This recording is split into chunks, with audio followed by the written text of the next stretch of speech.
এনসিপিও যদি মনে করে যে ৭১-এর মতো সেও ২৪-২২ খাবে, হবে না। আমাদের এই যে ৫ বছর ৭ বছর চাই, তোরা ইউনুস কইছে ও ৫ বছর থাকতে চায়। বিএনপি একটা চাঁদাবাজের দল, ভালো কথা।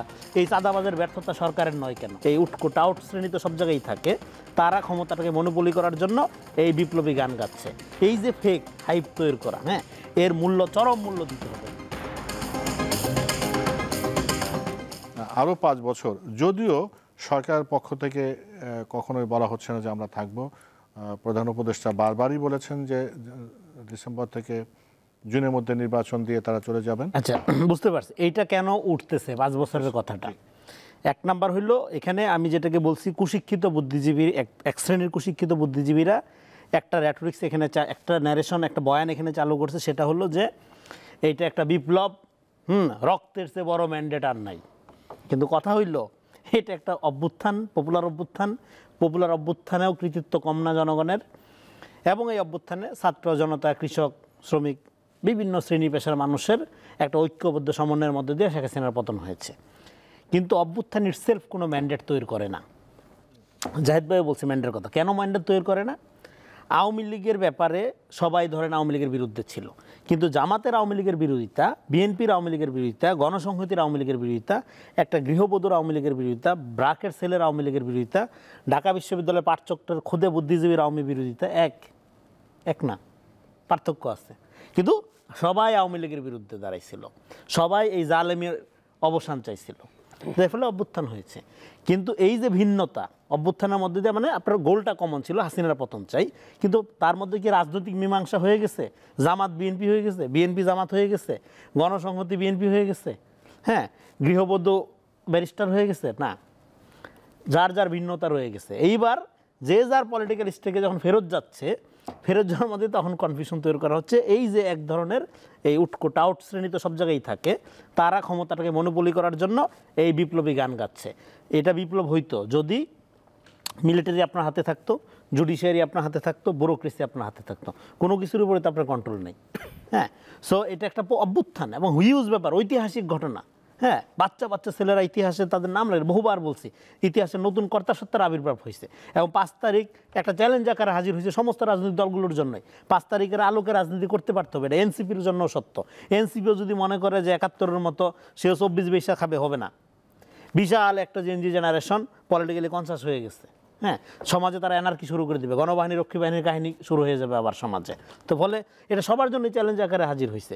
এখন এইটাকে কিন্তু হ্যাঁ, রাজনৈতিক দলগুলোর প্রতি জনগণের অনাস্থা ছিল, যেই কারণেই বিএনপি জামাত পিটায় মারলে জনগণ মনে করতো, এক শ্রেণীর মানুষ মনে করতো, আচ্ছা বিএনপি মারতেছে আমার সমস্যা নেই, ও জামাত মারতেছে আমি তো ভালো আছি, ও ঘুষ দিয়ে আরও কীভাবে প্রমোশন নেওয়া যায়, ওর ছেলেকে প্রশ্নপত্র কিনা কীভাবে, হ্যাঁ, সুন্দরী মেয়ে বিয়ে করানো যায়, ওর মেয়েকে কীভাবে আরও ভালো করে দেওয়া যায়, এই প্রতিযোগিতায় লিপ্ত হয়ে গেছিল।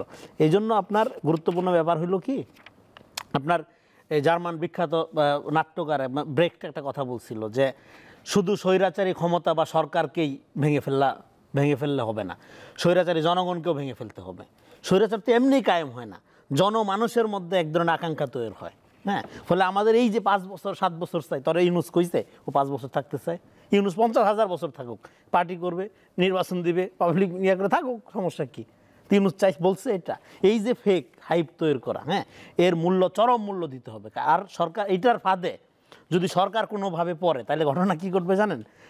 আপনি মানে ভোট যখন হয় না, মানুষ যখন ভোট দিতে পারে না, সে স্বেচ্ছায় ভোট দেখ অথবা তাকে জোর করে ভোটদানে বিরত রাখা হোক, যেই কাজটা করে তখন ঘটনাটা কি ঘটে? সেই ঘটনাটা হলো সেই সরকার কলাপস করে। একটু আগে যেটা বললাম আর কি, হ্যাঁ, ভোট থেকে যখন জনগণ মুখ ফিরিয়ে নেয় বা জনগণকে আপনি যখন মুখ ফিরিয়ে নিতে বাধ্য করেন, তার মানে হলো আপনি নিজেই চান যে আপনার সরকারটা ভেঙে পড়ুক।